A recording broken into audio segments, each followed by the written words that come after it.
citizen of Wisconsin. Kingdom citizen, yeah, yeah, kingdom citizen.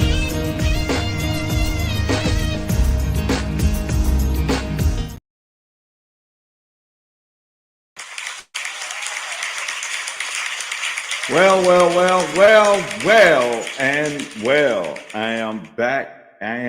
I am back for part two of Think About It Tuesday. We had a technical difficulty earlier today, and one of us could not join us. So I decided to do part two and bring her on. And she is a warrior, a fighter, a mom, and a mom to be. She is one that if you mess with her family, her friends, or her constitution, she might bite you. No, I'm just joking. But she is a fighter, and I call her the constitutional queen. And we're going to bring her on because we're going to get this started real good to pick up where we left off. So, y'all help me welcome the unmerciful fighter will beat you if you say the wrong thing. And I'm telling you guys, for those of you who claim you know the Constitution and do something dumb, she will correct you. Ladies and gentlemen, the constitutional mommy to be, Sarah. Making me sound like a sort of vicious sort of person. Vicious for righteousness. How's that? Okay, I'll take it. Vicious for righteousness. Oh, goodness. That's what you are. You're vicious for righteousness. And so we're going to, I'm just tagging a couple of people, but we're going to pick up where we left off, talking about the movie, talking about what's really going on in life, the sex trafficking of our children. Mm-hmm. I know you ready to dive in because you couldn't say your piece about I know. And I didn't even get to listen to the morning session until this evening when our internet came back on. Seriously, that was very strange. I mean, I grew up my whole life with we had a landline, and it wasn't until I was 12 when we got a computer. We didn't know what internet was back then, but having gone without it for a day, I'm wondering what I ever did when it wasn't around. I know, right? you don't, sometimes I think that happens to see how many people just go crazy. Yeah. Or like the conspiracy theories start flying. I know.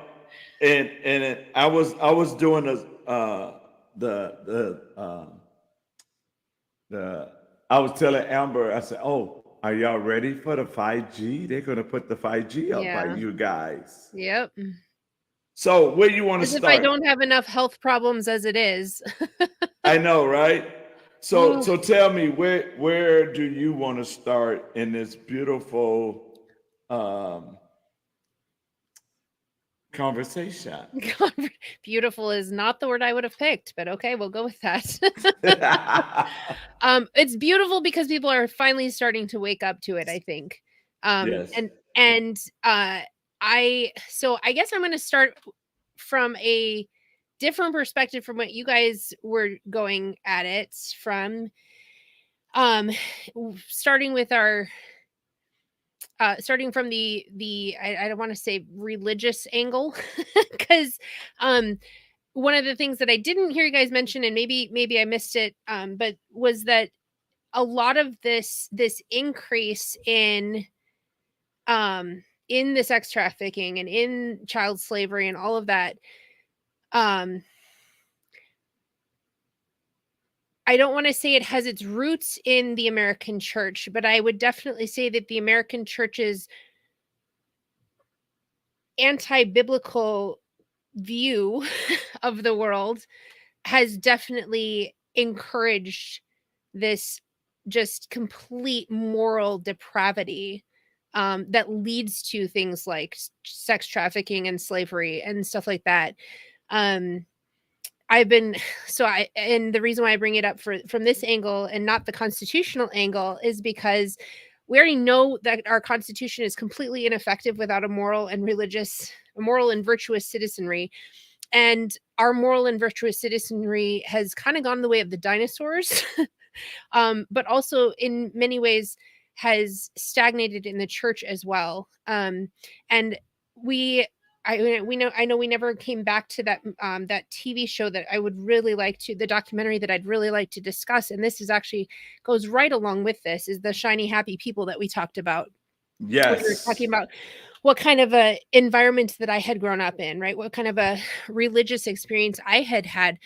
And I've been listening to more and more of these people coming out of this type of cult-like fundamentalist, they call them fundamentalist evangelicals, right?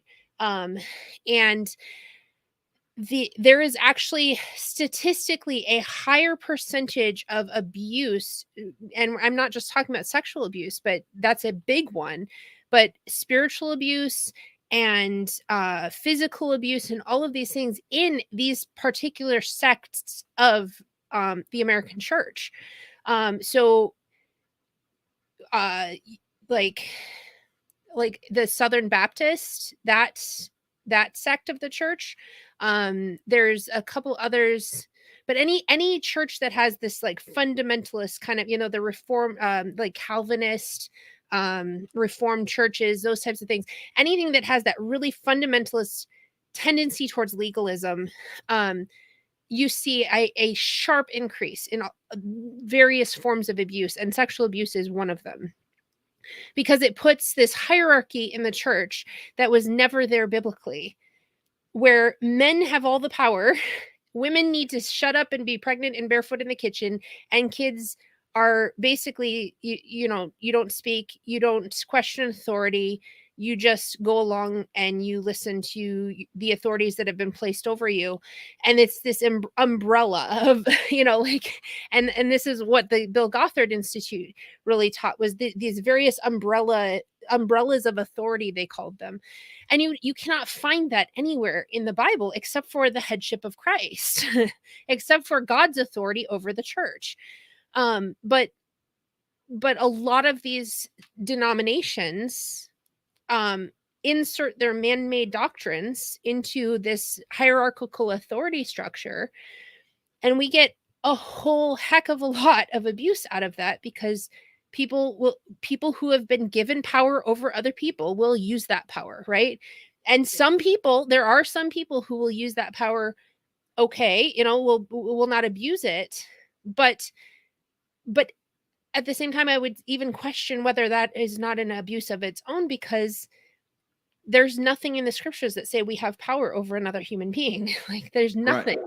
Right. And if you go back to even in the Garden of Eden, where we've taken those scriptures and we've literally set up a hierarchy that God never set up. We've set up these curses on human beings that God never did.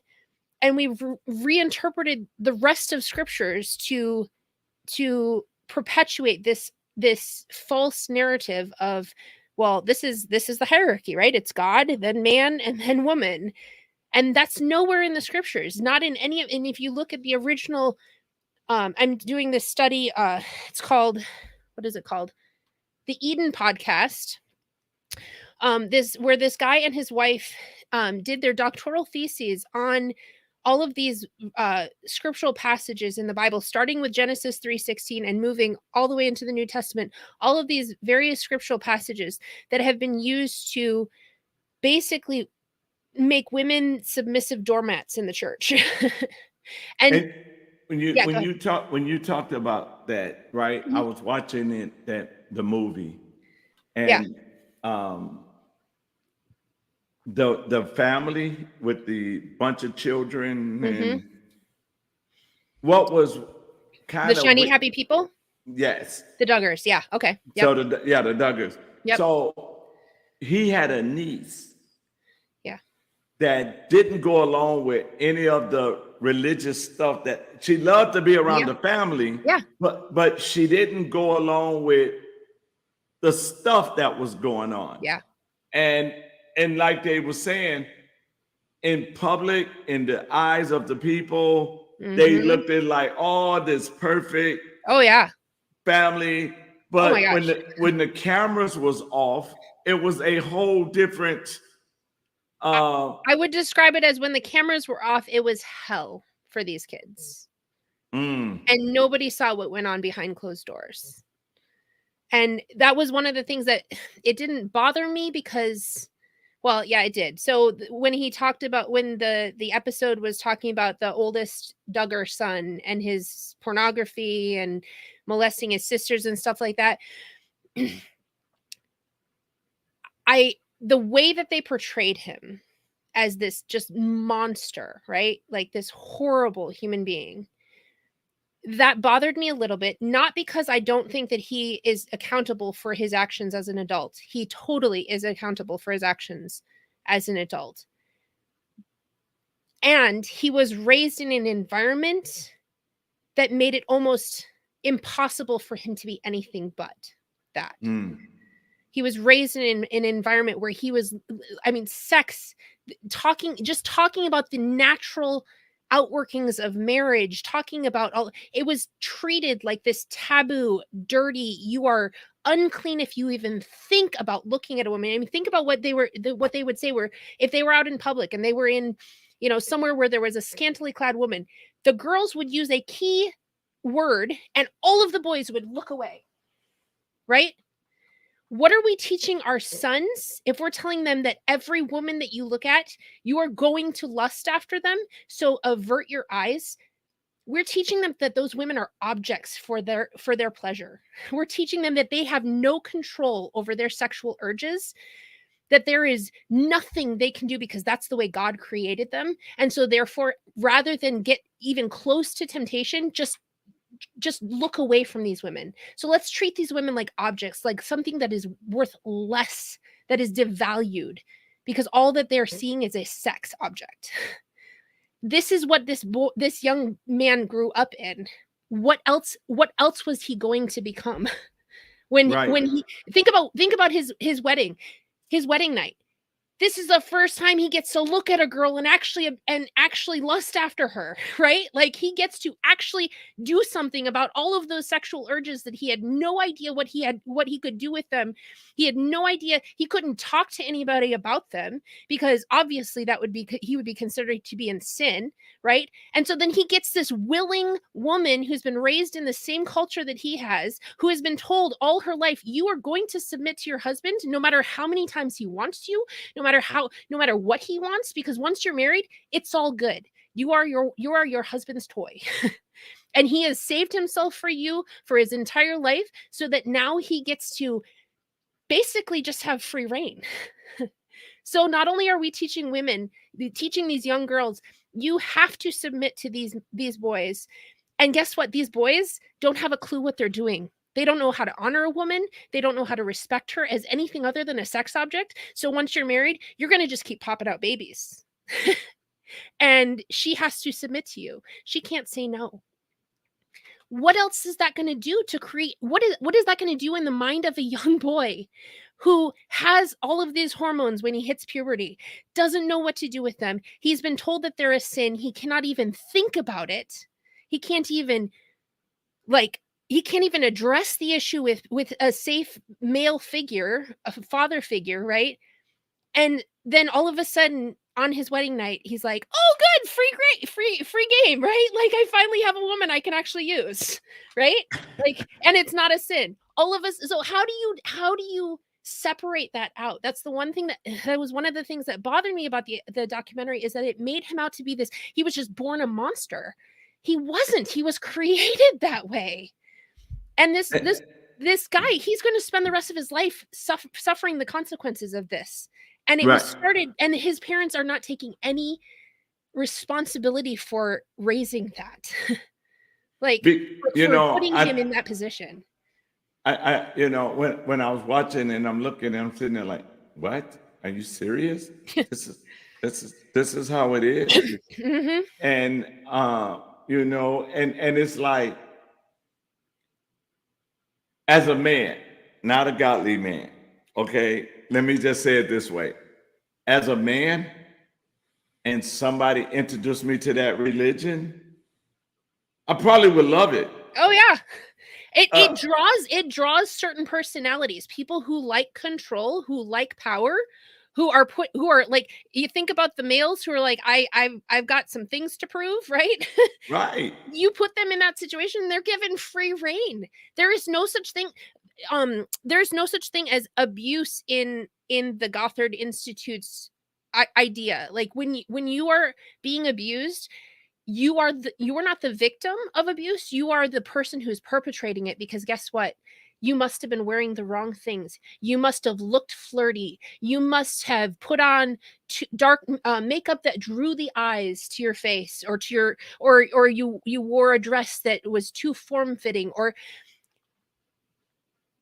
this is the attitude. So and then if there is abuse, and they couch it in very interesting terms. They use the word abuse, but they couch it in such terms as basically, well, this is just, somebody is stepping out of their god-given authority structure, and this, and you're the reason why.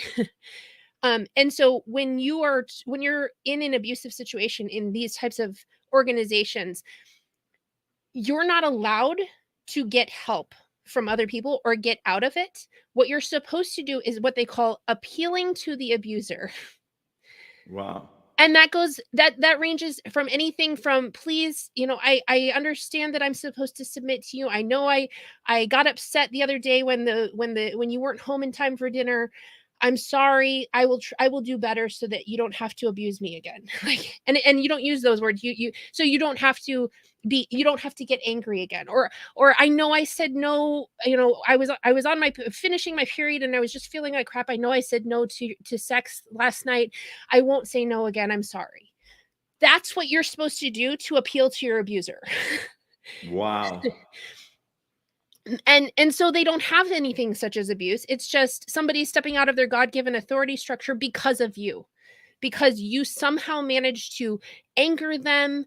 Or that was Michael and Debbie Pearl. They're another one. They were mentioned a little bit in the Happy Shiny People, or Shiny Happy People.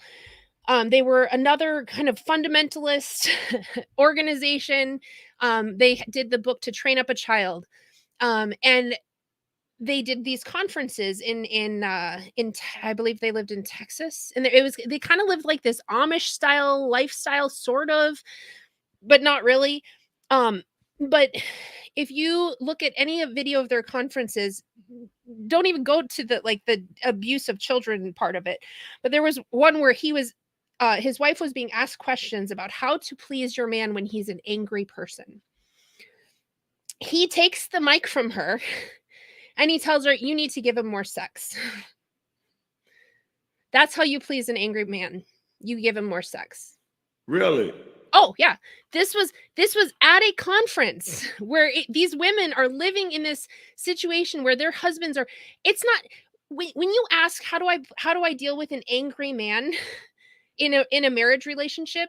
You're not asking because he had a temper tantrum, 3 months ago and he was upset over something. You're asking because this is not an exception to the rule. This is him. He is angry all the time. He is raging. He might even take out, but they don't. The problem with these people who are in abuse situations is they don't often mention all of the other things that come along with that anger. They just say, I've got an angry man. Because either they don't recognize it's abuse because they've been told it's not, or they are in denial that it's abuse, because if they actually accept the truth of it, they have to figure out what they're going to do, right? So two things that I'm hearing. A man can see a woman, blame something she got on, what got him aroused, so he could rape her and say it's her fault. Oh, but if they're married, it's not rape. No, it's not rape. No, I know if they're married, it's not rape. But if they're not married, yeah, and he raped her, and he can say, "Oh, you turned me on. You wove something to turn me." You caused me to sin, yes. And it's never quite as out, it's never quite as overt as that, right? It's more subtle. Well, I was having a hard time. I couldn't control myself because she, the clothing that she wears, it was just drawing my eye, and it got to the point where I just lost control. I had no control over it. That's what you're going to hear. It's not going to be I raped you because it's going to be I lost control because of you. Right. So if something you were doing.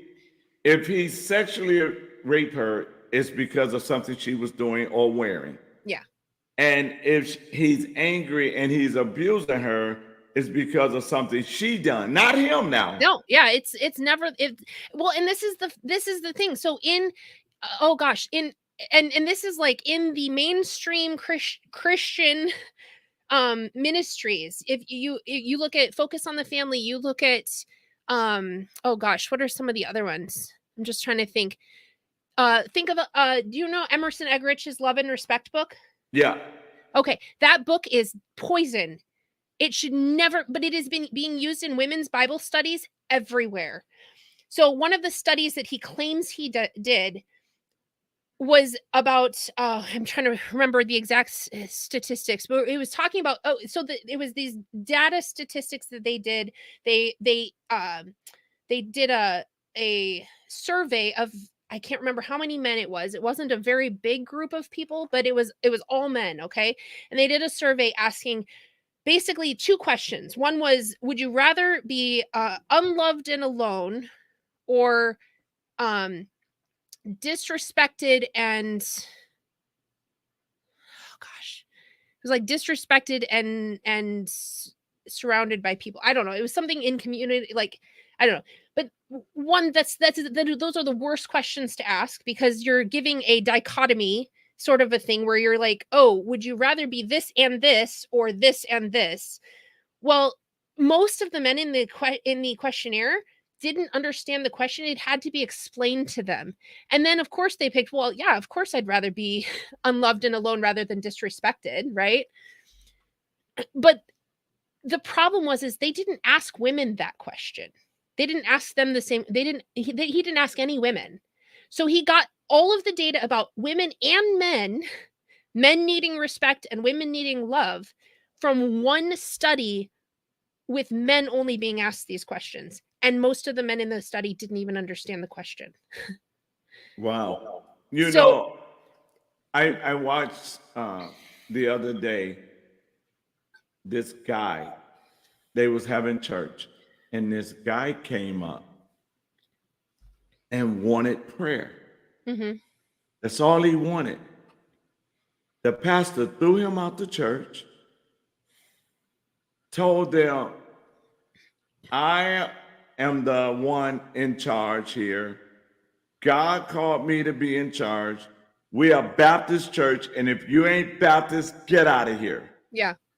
If you don't fit our protocol, if you don't get yourself clean first, this is what you hear in churches.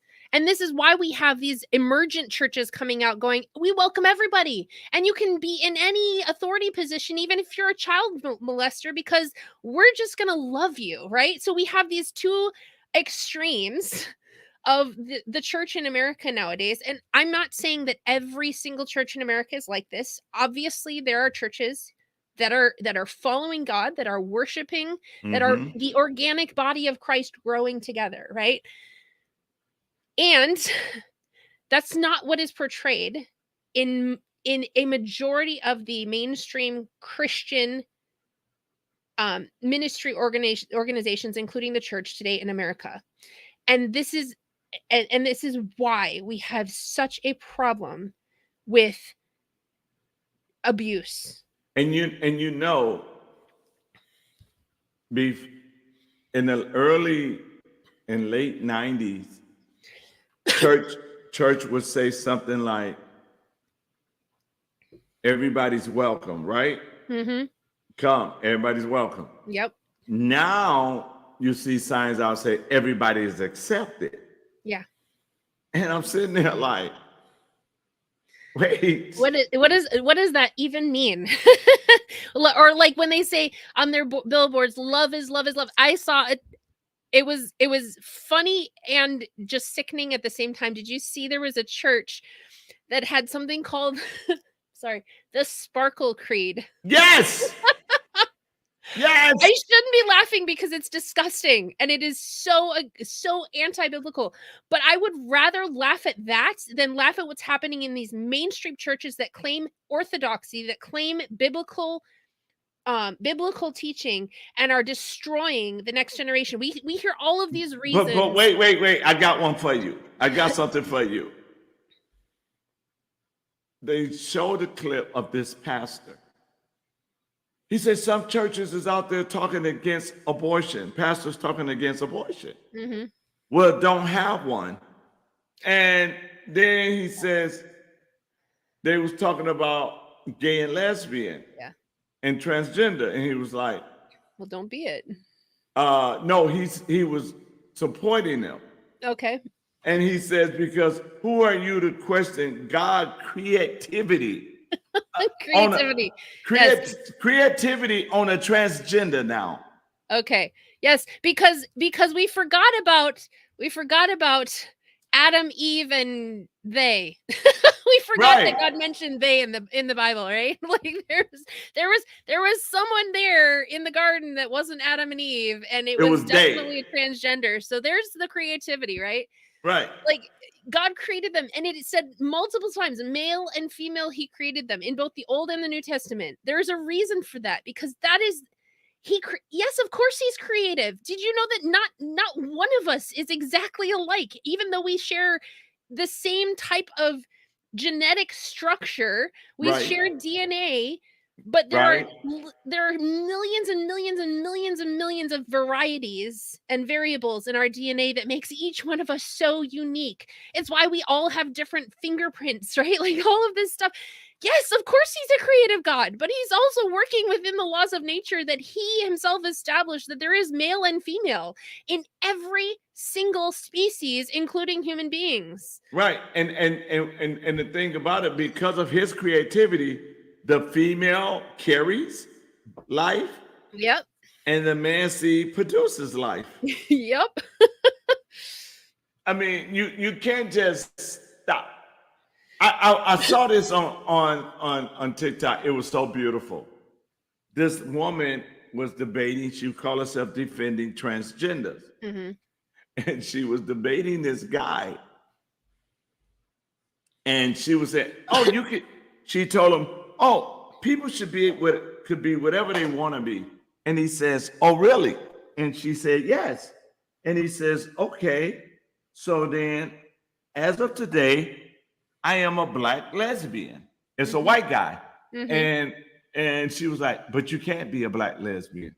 He said, you just told me I could be whatever I want to be. Yeah. So today I am a Black lesbian. And when he said that, she was like, well, you can't. He said, well, tell me something. How many genders are it? She said 2. He said, whoa, what did you just say? She said 2.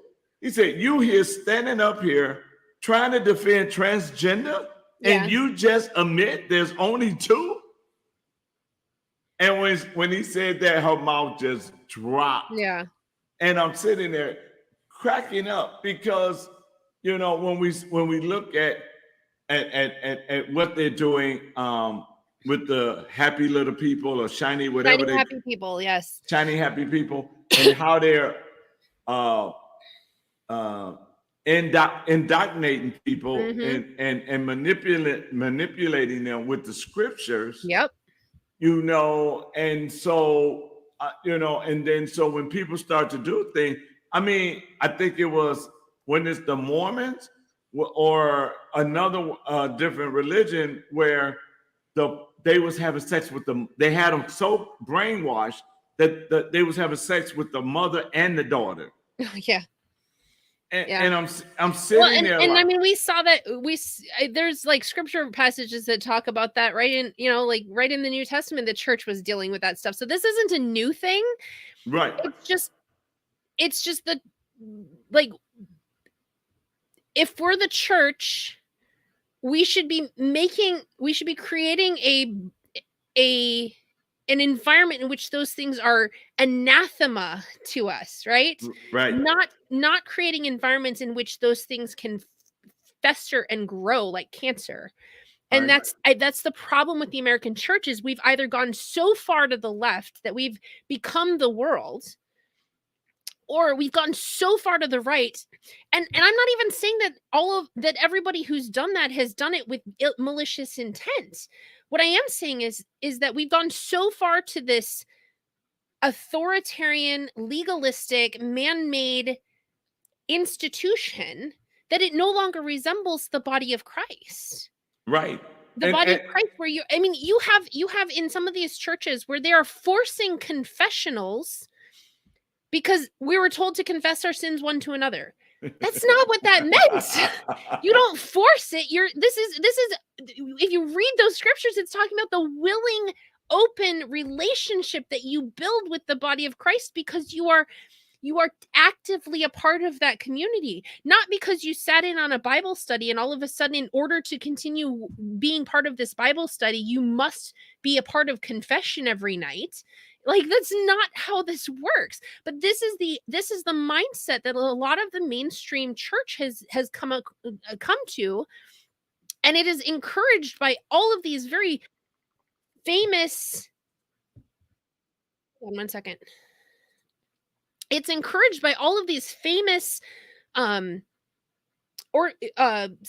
Christian-based organizations that are selling this material, that are selling these things, that are telling women, this is what submission means, and they couch it in such pretty terms. They're like, submission doesn't mean you're a doormat. It just means that your husband is the ultimate authority in your home because that's where God placed him. Where does it say that in the Bible? It doesn't say that. If you look at the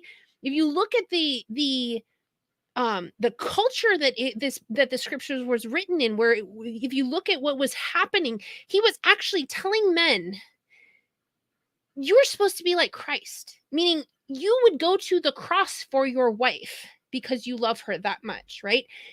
When that whole passage on submission, is it the Ephesians passage? I think it's the Ephesians passage where they use that whole thing about wives, submit to your husbands.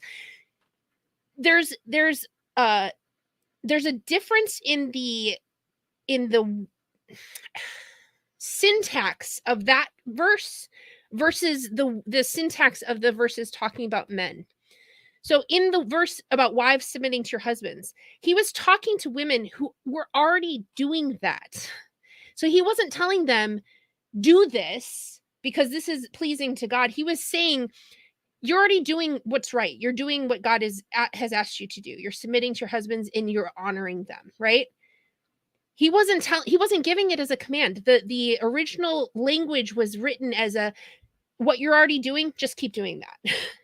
To the men, however, in this culture, in this Roman culture where women were less basically along the lines of a slave, they were basically told they were supposed to obey their husbands and do whatever their husbands told them and submit to, and the men had free license to do whatever the heck they wanted.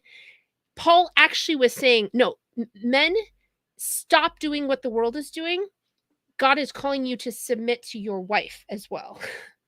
I think that when you look at it from one culture to the next culture to the next culture to the next, that you remember that? Oh, well, you was homeschooled, so you don't know that game. What game? You can tell me, I might know it.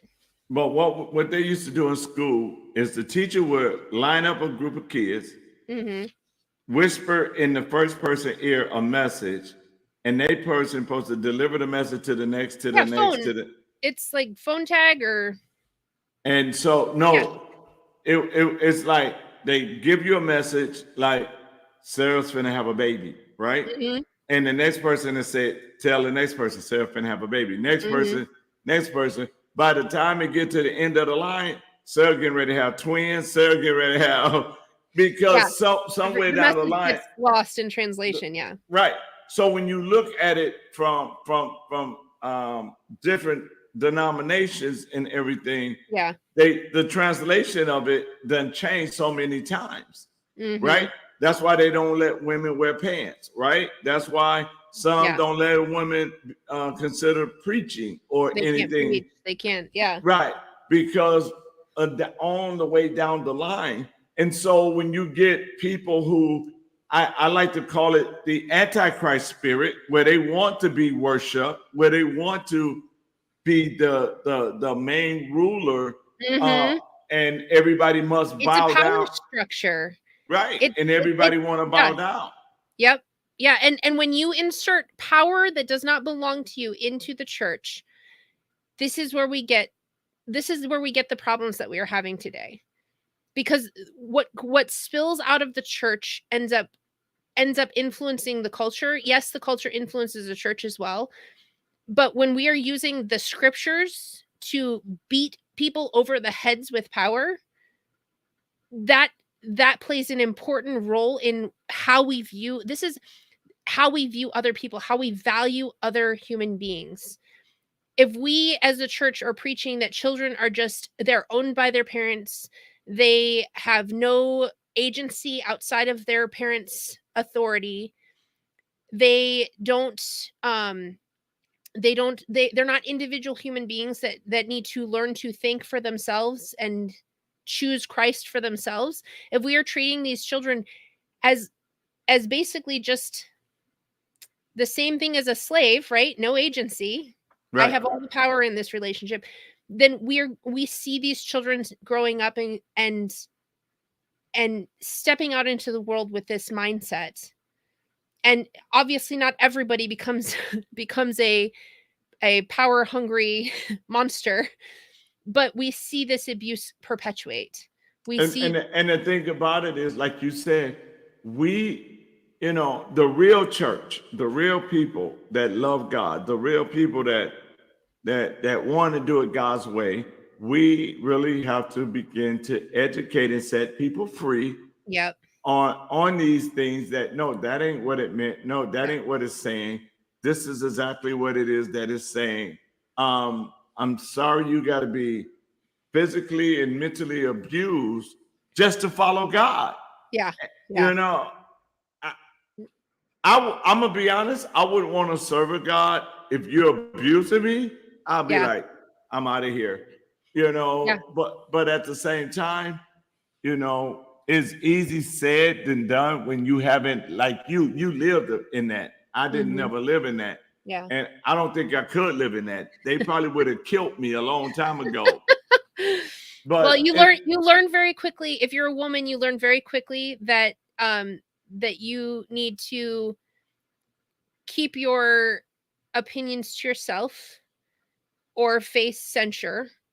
Um I have oh gosh, is it 9 or 10 journals from about 9 years old onward, you where know I what? You need to write a book on need to write a book. how you need to write a book on how I got free, because you know how many women that still trying to get free. Yeah. Yeah. I mean, your journal can be the book. Well, And yeah, I mean, but if you read my journal entries from about age 13, well, no, I mean from the beginning, but mostly from age 13 to 18-ish. Um, well, even beyond that. So from 13 onward, if you read my journals until probably roughly about 6 or 7 years ago, the content of it was no matter what, like if I was in an argument with my parents over something, if I was struggling with some doctrinal stuff, it was always I must be at fault. I am a sinful, rebellious child. I don't know, I need to keep my mouth shut. I lost my temper again. It was always this. It was fear based. It was intimidation based. It was no matter what the situation was, I was constantly writing about the fact that it I might not have done anything at all to incite any of the trouble, but I am in my journals. It is constantly me writing things like I'm the worst daughter in the world. I didn't keep my temper with my siblings, and I'm like I'm on the path to hell and I don't know how to get off of it, right? And this was after I had supposedly accepted Christ as my savior. Wow. But I was constantly questioning if I did this, I didn't have control over my emotions in this situation, and so therefore I must not be a Christian. I must not be following Christ because I was a child. What child has control over their emotions, especially in the pubescent age? Like, what girl in puberty doesn't know, like, is actually perfectly stable and calm, like, at all times of there's so many hormones raging around and you've never experienced this before and your body's changing and everything is going wrong and you have no idea what to do from one minute to the next and your mood switch. You have no control over the biological changes, and yet you're told that if you even say the wrong thing, you are in sin and you are at risk of death or sickness or disease or something, a car accident, something is going to get you because God is watching you. Mm-mm. And when God's talking, when in the Bible, when you read the scriptures and you're reading about God looking down on his children, you don't, if you're reading it correctly, you don't get the idea that we're in 1984 and it's Big Brother, right? Right. You get the idea that this is a compassionate and loving and just God who sees your needs, who sees what you are struggling with when you have no words to put to it. And he understands and he knows. And he Wow. calls you over and over again in scriptures to come to him for everything, right? Right. Just But trust him. Put yourself at his feet. He will carry you. Like, think about the shepherd analogies in the scriptures where he talks about in Psalm 23. We sometimes divide that psalm into two different things, right? Where it's like the first part is about sheep and a shepherd, and the second part is about, human beings, in the presence of their enemies and eating at a table, right? No, the whole, you know what the table meant? The table was the pasture that that the shepherd led his sheep to after checking to make sure there was nothing poisonous or unhealthy there. That's what they called the pasture that they led. So the whole thing is about a shepherd and his love for his sheep and his care for his sheep. His enemies were the wolves who were waiting to devour them, and he had his staff and his rod to comfort his sheep. When we hear about, the rod is for the backs of fools and stuff, that was a big one in the Gothard movement, in this fundamentalist movement. We have to beat the devil out of our children. Do you know what the rod is used for as a shepherd? You don't see a shepherd beating his sheep. He never beats his sheep. You know what he does? He uses that rod to guide, right? Like little nudge here, little nudge on the other side to make sure that they're walking a straight path or not stepping in the riverbed and getting sucked under, because guess what happens to sheep when they get wet? They drown because they're too heavy, right? So like that's what the rod is used for. But I look at that and I read where there was a shepherd and he had a problem with a sheep. Mm-hmm. And it was like he broke his leg, but Broke his legs to carry him. he broke his leg and he Yeah. carried him. Yeah. And I was like, okay, all right. I heard that same story. Yeah, and I'm sitting there like, okay. But then you hear people say, well, I'm your shepherd, so you're going to follow me. And I always says, Jesus said, my sheep know my voice. Yeah. Right? Yep. And then you go watch a shepherd with his sheep, right? Mm-hmm. He make that sound.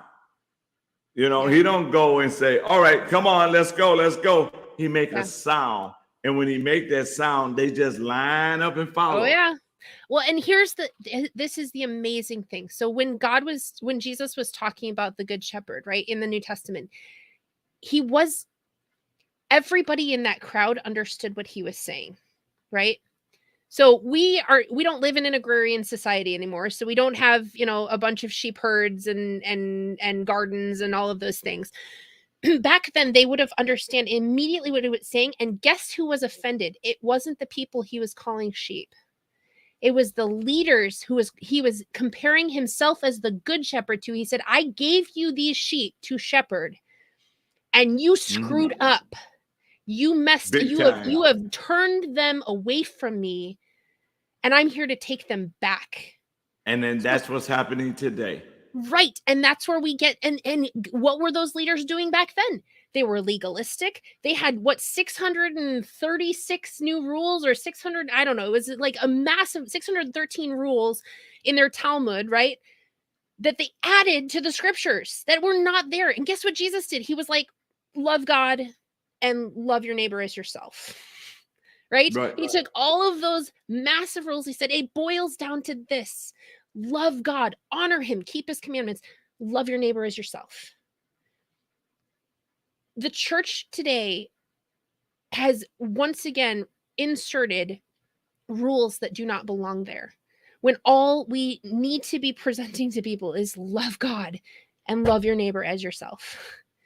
And what does that look like? You go, girl. And I'm not saying that the church itself is responsible for every monster of a sex trafficker out there. I am saying that the church has done nothing to stop it, and they have done a lot of things that have not not specifically, but what's the word? Unintentionally condoned it. Unintentionally condoned it. Okay. Because they've created an environment where abuse is acceptable under their scriptural interpretation. And so they've created generations of these. Go ahead. When you look at it, right? They tell your wives, if a wife is being abused, you have to stay there. They tell them they have to stay. Yeah, and you need to figure out what you're doing wrong, and you need to just pray for your husband, because that's going to fix everything. Right. Yeah. So when we look at it for what it really is, we have to go back and we have to fix the house of God first. Remove all man-made rules out of the way. Yep. And only go with what God said and do it God's way. Right. And then after you do that, then you can go and help clean up the neighborhood and say, you know what, this is wrong. We got to look out for one another. Yep.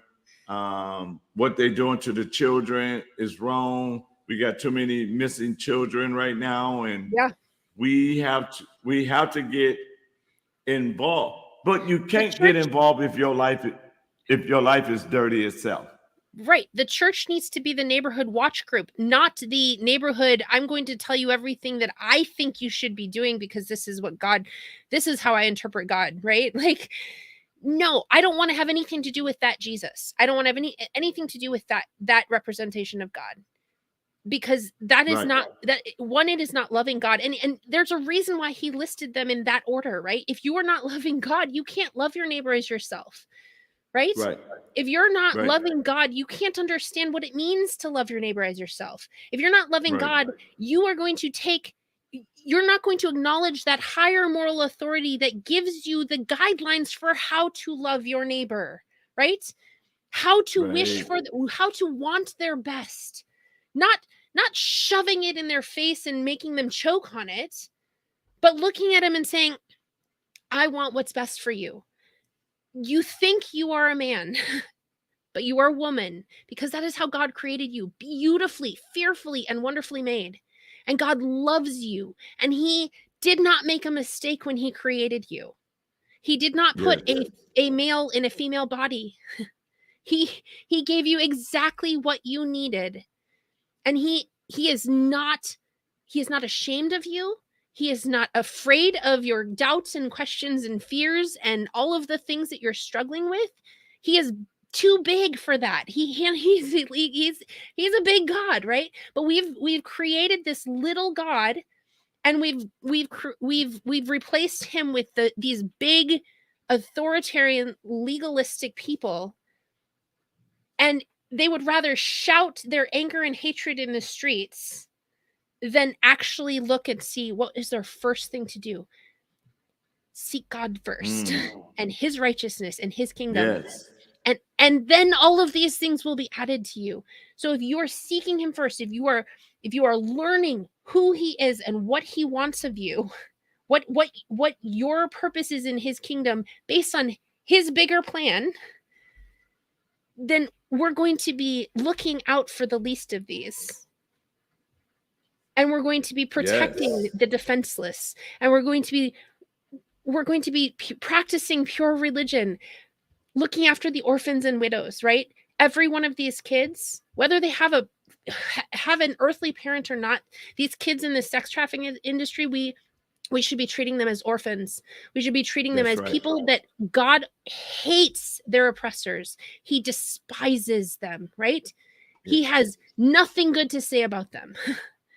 And so we would be looking at these things and we would be saying, there is something wrong. There is something fundamentally wrong in a society that treats children as if they are worthless, as if they are just owned by their parents until they get out into the world, and then they're owned by the government, right? We need to stop looking at these precious human lives. I've got a baby growing inside of me, kicking my insides out, and this child I would give my life for, and I would take out anybody who threatened them. And that's how God feels. Told y'all. That's how God feels about every one of his children, especially the ones who cannot defend themselves. Yes. So, with that, and it's already been an hour, I am going to give you your final words, and we're going to pick back up on this. And I know hubby just got home, and I know he want to rub the belly and all of that. And so hold on. Let me set you up. There you go. All right. So one of my favorite. I saw you grab the book, so I know you ready. One of my favorite passages in scripture is the Epistle of James. And I like it because it just gives, if you want to know what it means to love God and love others, this is the book to read, because it shows you all the practical ways that we can love God and love others. And it's very simple. It's not complicated. But one of my favorite things is the end of chapter 1. It says, if any man among you seem religious and refrains and keeps not his tongue, but deceives his own heart, this man's religion is vain. Pure religion and undefiled before God, even the Father, is this: to visit the fatherless and the widows in their adversity, and to keep yourself unspotted from the world. That is the basis for it all. We talk a big game, but when it comes down to actively being the organic, growing body of Christ, the hands and feet of Jesus, oftentimes we turn our faces away. And I get it, that like, when I know we mentioned it at the beginning and we kind of talked about it, but sex trafficking, child slavery, all of that stuff is appalling. It's like twist your stomach up in knots, sickening to even think about it, right? And a lot of people get that visceral reaction and they just turn away because it's just too big, right? It just hurts too much. A lot of people avoid the pain of dealing with hard things because they want truth to be something pretty and soft and something that they can grasp that doesn't make them sick. It makes me sick to my stomach every time I see things like The Sound of Freedom, the movie, or these videos or these podcasts and blog documentaries about growing up in a fundamentalist legalistic organization, right? It makes me sick to my stomach. It is, and sometimes it triggers things that hurt. But I tried living by turning my face away from it for years, and it nearly destroyed me, and it nearly destroyed my family.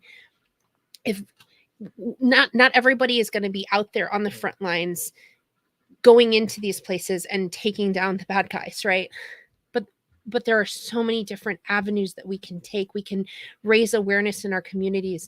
We can fight back against organizations that are actively promoting these things, right? Hollywood is a big one. Disney, all of these organizations, even our governments, we can have a voice. We can speak out against these things, because that's what pure religion is speaking out for the ones who are helpless and needy and cannot defend themselves, who are voiceless, right?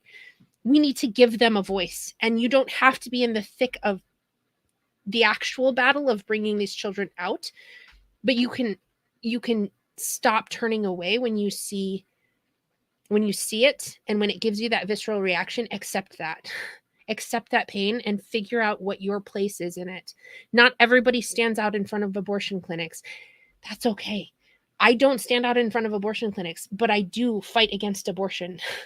And I do fight for the sanctity of life in my own way, in my own communities, by doing these podcasts, by raising awareness in our church, by confronting churches. If you're a part of a church that says that women are like a lesser being, or that children are lesser beings, and that the men are the authority figures, fight back. I've got the Eden podcast. That's an amazing one that talks about the interpretations of these verses.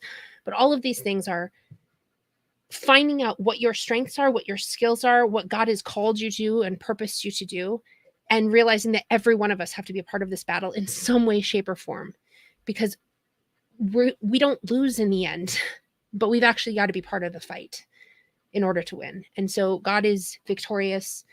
He will always win, but he's calling his people, his kingdom, to be a part of that. So that's what I've got to say. Well, so I know you couldn't wait till the internet got up so you could say your piece. I've been holding it in all day. I could go for hours and hours on it too. That's the problem. It's one of those topics. Yeah. I know, but I was trying to keep my promise to you, so making a short one. But I appreciate it. I can really go with this. I just want to say that those of us that are doing podcasts or educating awareness, God raised us up for a time as this. Mm-hmm. And he hears the cries of those babies that's being snatched and being abused and being beaten and raped, and he hears their cries, and I'm so grateful that he put it in so many different people's heart and mind to get up and fight. And so for me, it's something that from a church standpoint, and you went spiritual on us today.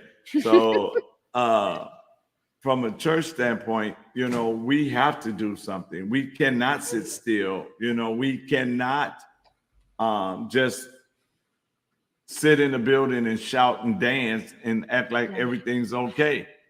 We have to get involved. We have to fight. Shows like this, ain't nobody gonna really like to talk about, because when you start to talk about the real stuff, the true ugly, nasty stuff, ain't nobody want to comment. But if we're talking about one side versus another, you get 1,000 comments off of that because they love to fight one another with keyboards, like you say, being keyboard ninjas, Mhm. instead of really getting into the battle. And Yeah. so I'm grateful, and I think we're gonna stay on this until we get enough people aware. I think I'm gonna call Rita and ask Rita to come on the show with us. Okay. And while you're talking about what shiny happy people, Shiny happy people. I'm gonna have her come in and also continue to talk about the sex trafficking, Yeah. that we can continue to pour it out so people can identify some of this stuff and realize, because we don't know who we help when we have these kind of shows. And I did have a young lady who commented on LinkedIn. So we don't know who are we touching, who are we helping, who are we empowering. So Yeah. we're going to continue them. Whether people make comments or not, we're going to continue them because I want the awareness to be out here, Yeah. you know, for Yeah, and real, it's not, you know. and it's not any one thing, right? It's not just the church's fault, or it's not just the government. It's we the people's fault, right? Like Right. we are all responsible for making our world a better place, or bringing speaking life or speaking death into this world. And so That's right. that's what I'm getting at. Yes, the church has a major problem. Yes, the government has a major problem, but it's these individual people who stand up and say, no more, right? We're done with this. Right. We're not going to tolerate this. And that's what we're going to do. So, y'all, we thank y'all for being with us. We had to come back because earlier today, this fireball could not get online. It was the And dark so- ages. I was going crazy. Now, see me, I would have just went to sleep. I did end up taking a nap. It was nice to take a nap, but yeah. And I Yes. spent some time outside with my kids and stuff. So I did do other things, but it was really weird just not having, like, I couldn't even get a phone call from Jake, which I usually do around lunchtime, and that was weird. So Oh. So, but yeah, I'm excited. I'm glad. We got a lot of work to do, a lot of education to do, a lot of passion to do, Yep. we got a lot of things that Yep. needs to be done. And I got to tell you this before we go. A gentleman called me and gave me a testimony where he was cleaning his office and Mhm. his house and everything, and he picked up my book because I gave him a copy of the book, but he Yeah. never read it. Oh, And he picked it up, and he didn't pay attention to who was the author. He said the name. Why it's important to stay in the middle. That's Yep. all he saw. And he started to read the book. hmm. And then he went back and saw how I autographed it and told him, I hope this book blessed. Well, Yeah. the book blessed him. Nice. And he had to call me. He said, look, this book is on point. This book has blessed me. I'm ready to come to the middle. Let's have lunch. Let's talk to see what we can do. And so it was shocking to know. Say hi. Hi there. Say hi. I'm getting off now. So say hi so I can go. Say bye. So, but she's telling me, Daddy, it's time to get off. Yeah. But he really blessed. I'm coming, baby. I gotta close the show. Okay. And so when we don't know who we touch, right? Yeah, exactly. So we got to just keep it going because we are touching people. Yep. And everything. And so I'm blessed to that. I don't get off. My daughter gonna do something crazy. So it's daughter daddy time. I'm gonna hang out because they grow up so fast. Before you know it, you blink your eye, you be like, what happened? I know. I know, it's crazy. Tell Jake I say hello. I will. And for everybody that's watching, we want you guys to know we love you guys. And we will talk to you soon. We will be doing another show. We will be on next week, Tuesday. I believe Sarah's free. And if she is, we'll be doing a daytime with her and No Mercy. There we go. Yeah, that's her name. Her name ain't Mercy. It's No Mercy. She will not give you any mercy. So we thank you guys. Until next week, we love you. God bless.